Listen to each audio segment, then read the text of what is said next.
Tere tulemast Numbrite Keele kanalile.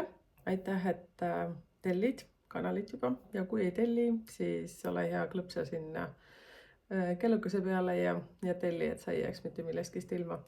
Ja pane kindlasti ka pöidlanupu. See on hea kompliment selle eest, mida ma teen. Niisiis, räägin täna siis sünnikuude energiast ja käin siis kõik kuud läbi. See on selline lühike, konkreetne, arusaadav kõigile. Ehk siis, kui sa oled sündinud jaanuaris, see tähendab, et number 1 kuu, sa oled juht ja algataja. Sul on tohutult palju energiat, sul on väga palju häid ideid ja sul oleks muidugi selles suhtes väga-väga oluline mitte jääda ainult nendesse ideedesse, vaid ka minna tulle oma ideesid realiseerima. Selles suhtes, et sa oled väga hea võimekusega ja inimesed tulevad väga kiiresti sinu järgi. Ehk siis sa oled sihikindel, ambitsioonikas, distsiplineeritud, sul on loomulik autoriteet ja visioon. Sinu ülesanne on aidata oma vennal või õel. Kui sul ei ole nüüd kumbagi, siis kedagi sugulastest, kellega sul on intuitiivne lähedane suhe, siis sul on ülesanne aidata temal realiseerida ainult selles maailmas. Ehk siis ta vajab sinu abi. Ehk siis mida see tähendab? See tähendab seda, et kui sul on keegi lähedane sugulane, ehk siis kes võiks olla vennast tõesti järgmine, siis kas venna, tütar, ma ei tea, midagi sinna kanti. Et siis sa peaksid aitama temal jalgadele pääseda. Nii, veebruar. Ehk siis kuu number 2. Vaimne ja unistav. Kas tunned ennast ära? Sa oled sügav, intuitiivne ja loominguline. Sind tõmbab müstika, ideed ja sügav ühendus. Ehk siis tihtipeale need, kes on sündinud veebruaris, võivad olla sellised unistajad, mõtisklejad, kalduvad liiga sügavuti minema oma mõtetes, otsivad põhjuseid ja kunagi neid põhjuseid võib-olla ka ei leia, aga lähevad muudkui rohkem ja rohkem sinna südamesse sügavuti. Sinu ülesanne on aidata ema ja vanaema, hoolitseda tema või siis nende eest. Ja sul on oluline olla üks osa teie suguvõsast, andesta solvumised ja solvangud. Mida see siis tähendab? Tihtipeale, kes on sündinud veebruaris, siis sul on probleemid oma emaga või siis vanaemaga või siis ka õega võib siin olla. Et ma olen teinud sünnikaarte üsna palju ja teate, see ülesanne ei ole antud lihtsalt niisama. Ehk siis mida ma olen rääkinud ennegi. Palun tehke korda oma läbisaamised vanematega. Aga siis veebruari puhul on siin väga konkreetne läbisaamine siis ema ja vanaemaga. Nii, märts, number 3 kuu. Sa oled kaastundlik ja tundlik. Sa oled empaatiline, rahulik ja loov. Sind liigutab kunst, loodus ja inimlikkus. Sa oled väga mõistlik, sa oled väga arusaaja. Sa oled liiga mõistlik, liiga arusaaja. Kuid sul on üks väga suur ülesanne siin. Sinu ülesanne on eemalduda emast, mitte sõltuda tema arvamusest. Kindlasti ei tohi sa elada täiskasvanuna koos emaga. Välju tema mõjuväljast, andesta kõik solvangud ja solvamised temale. Ja armasta ema sellisena, nagu ta on. Ja ole talle tänulik, imetle teda, kui see võimalik on muidugi. Ehk siis, mis on selle märtsikuus sündinud inimesel kõige suurem selline väljakutse, ehk siis tihtipeale need, kes on sündinud märtsis, võivad elada koos emaga veel isegi täiskasvanu eas. On kahjuks selliseid inimesi. Ehk siis sinu väga-väga suur ülesanne on see, et sa muudud iseseisvaks, täiskasvanuks. See ei tähenda seda, et sa emaga riidu lähed. Emaga ei tohi mitte mingil juhul riidu minna.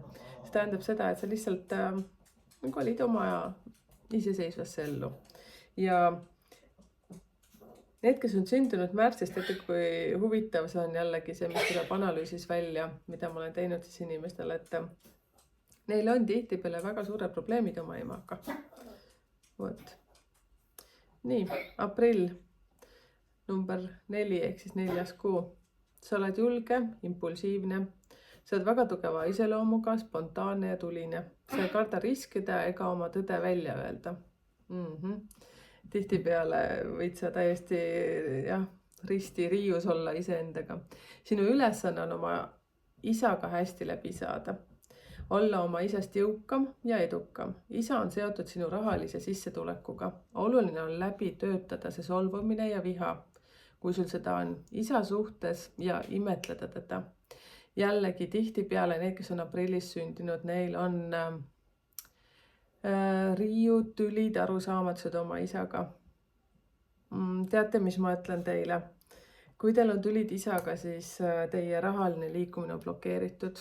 Tahate te seda või ei? Väga paljudel klientidel, kellel ma olen teinud analüüsi, on just see probleem, et kas isa on jätnud neid kunagi maha. Ehk siis, kui ta on olnud väike, isa on jätnud ema maha või siis on lihtsalt niimoodi, et mu klient ei teagi, kes ta isa on. Ehk siis on võimalus teha igasuguseid andestuskirju ja eelkõige andestuskiri iseendale ja oma pettumustele ja nii edasi. Teate, kõik on energia.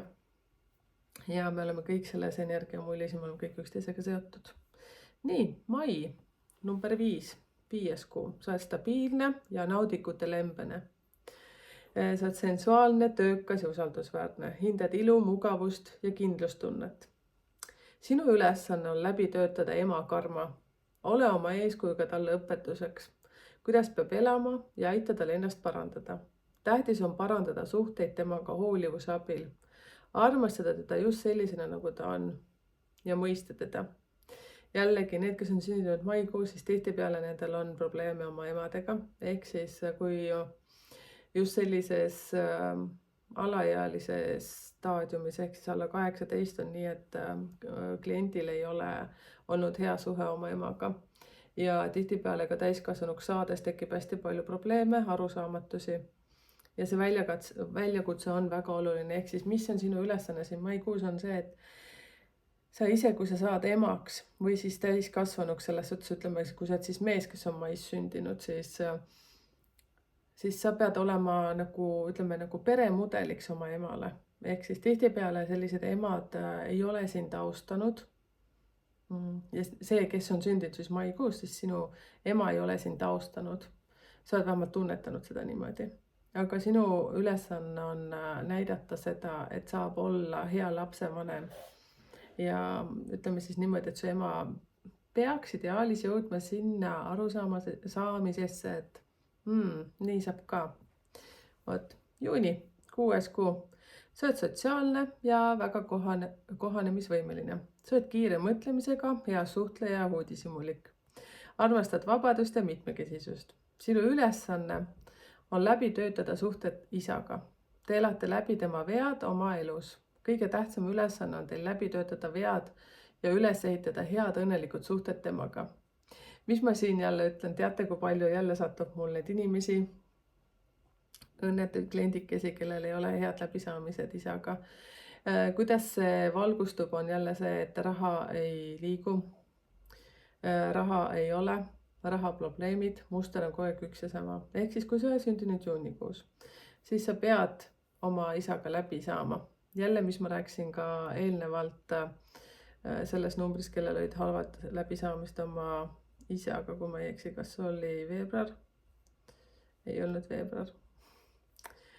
Ja, et see oli number 4. Ehk siis teil on vaja lihtsalt teha see andestuskiri oma isale, kui isa ei ole või kui isa on jätnud maha. Ja sinul on just läbi töötada, just kui ütleme, kui sa oled tajunud, et sinu isa on teinud mingid teatud vea, ütleme siis, kas just jätnud nagu siis teie perekonna maha kunagi, siis sina peaksid just oma eeskujuga olema talle kindel kui kalju, et kuidas see peremudel üles ehitada ja olla eeskujulik isa, eeskujulik ema siis oma lastele ja hoida seda perekonda koos.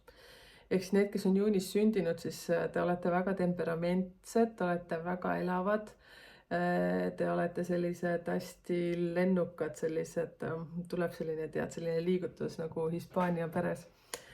Mitte midagi pahasti, selles suhtes, et väga sellised, te olete väga säravad ja ilusad inimesed, ütleme niimoodi. Nii, juuli, number 7. Sa oled väga hoolitsev ja kodusoojust pakkuv inimene. Sa oled emotsionaalne, intuitiivne ja väga kaitsed oma perekonda. Kodu ja lähedased on su süda. Sinu ülesanne on oma oma perega vahetada elukohti. Ehk siis uus linn, uus riik ja seda on vaja selleks, et sinu abil sugu areneks ja eksisteeriks uuel tasandil. Mitte mingil juhul ei tohi jääda ühte ja samasse vanasse paika elama. Ehk siis, kui sa oled sündinud juulis number 7, sul on väga oluline see, et sa ei elaks oma väikses külas, kus sa oled siis pärit, või siis linnas, kui sa oled isegi Tallinnas, suures Tallinnas sündinud, siis sa ei tohiks mitte mingil juhul jääda sinna, ütleme sinna linnaossa, näiteks Lasnamäele. Sa peaksid kasvõi vahetama seda linnaosa või siis kasvõi seda, ma ei tea, ausalt öeldes päriselt ütlen, et mitte sellest ei piisa, kui sa vaid vahetad seda maja, et korterit. Siin on pigem mõeldud nagu seda, et sa pead nagu suuresti seda energiat vahetama, ehk siis tegelikult kas kolid Tartusse, Pärnusse, kõige parem, kõige ideaalsem on selle asja juures, kui sul on number 7 ehk siis juuli. Ja tegelikult see natuke, mitte ei natukene, aga päris palju laieneb ka sinna, kui sa oled sündinud 7, 16 või 25. Sa pead vahetama riiki. Sul muutub sa transformeerud, sul toimub seal kõik, mis on nagu liikumisega seotud, siis sul kõik nagu toimub, saad aru, sinu sees mingisugune uus energia.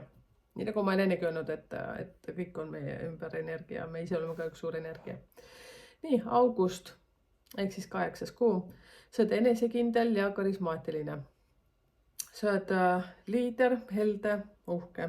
Sinu kohalolu on võimas ja särav. Sinu ülesanne on ühendada oma vanemad, lahendada arusaamatused perekonnas ja mitte olla konfliktide põhjustaja. Te peate olema probleemide lahendaja oma suguvõsas. Kui kellegi vahel tekib omavahelisi tülisid ja arusaamatusi, ehk siis 8 on niinimetatud karma number ja number 8, ehk siis kes sa oled sündinud augustis. Sa oled tegelikult selline suht rahulik, sul on vähemalt olemas see rahu sinu sees. Kuid üks selline asi, mis ei anna sinu sees sellist rahus olla, on see, kui sa näed, et midagi on tehtud valesti. Ja sa oled selline tüüp, et sa tahad seda juuksekarva nagu miljoniks sikutada. Aga sinu ülesanne on see, et sinu suguvõsas, sinu perekonnas oleks rahu.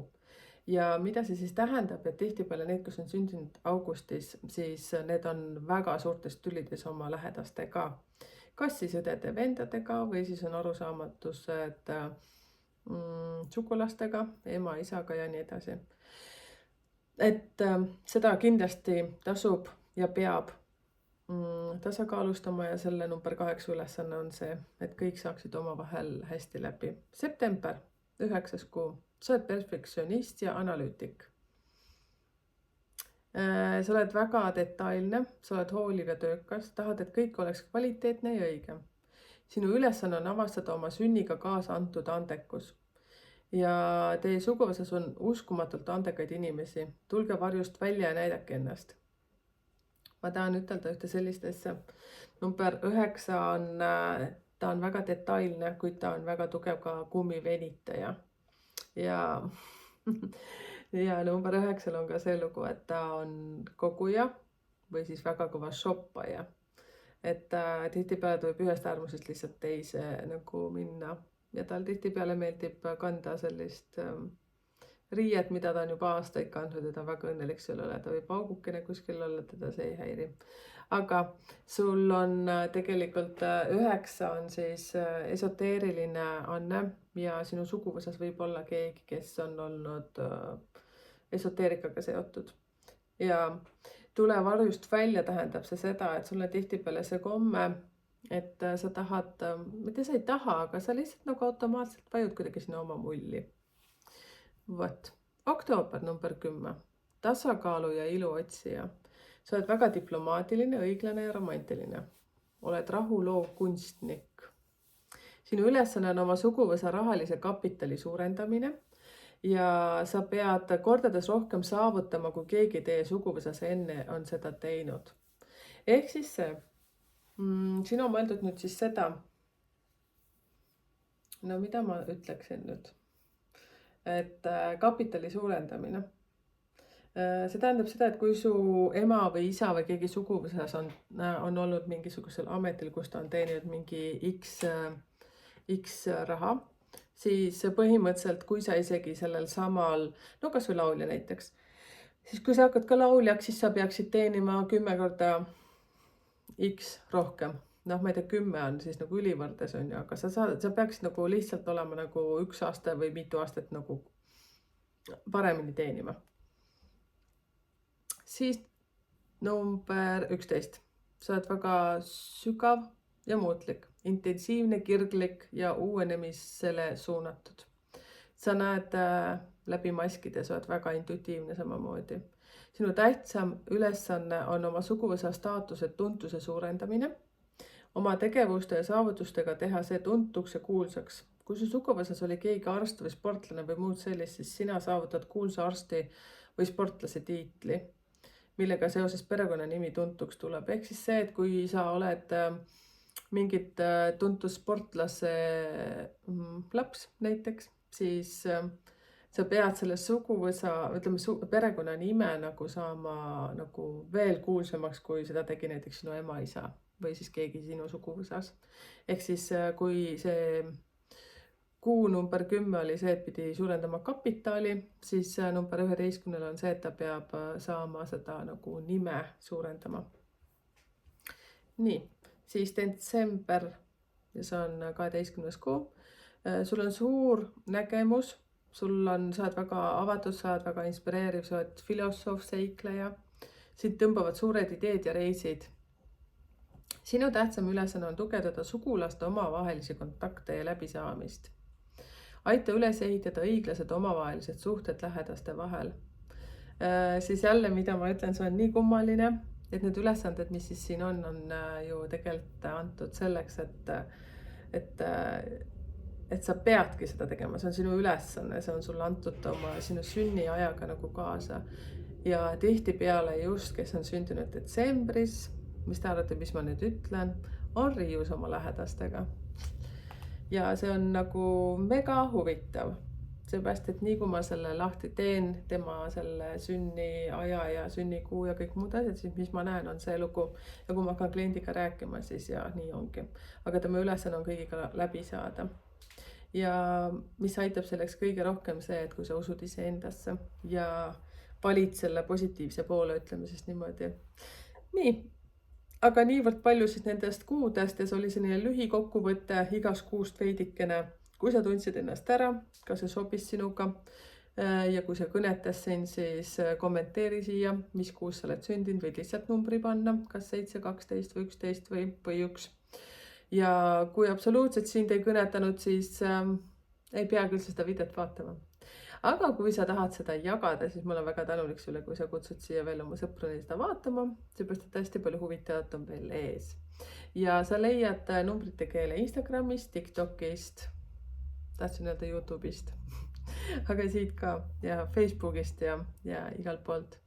Mina tänan, mina olin Merike ja peatsete kohtumisteni. Palju põnevat on veel tulemas ja muuseas, kirjuta ka kommentaaridesse, et mis teema sind huvitab või siis tule näiteks sinna Facebooki gruppi.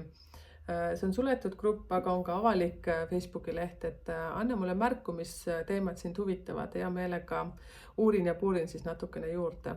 Ja kui sa tahad ise endaga tuttavaks saada, siis soovitan sulle väga võtta see sünnikaart. Seal on mitu erinevaid variante, mida sa saad ja kuidas sa saad endale seda soetada. Saad suuremaid ja väiksemaid, saad kirjalikke või suulisi variante. Aga tšauki-pauki!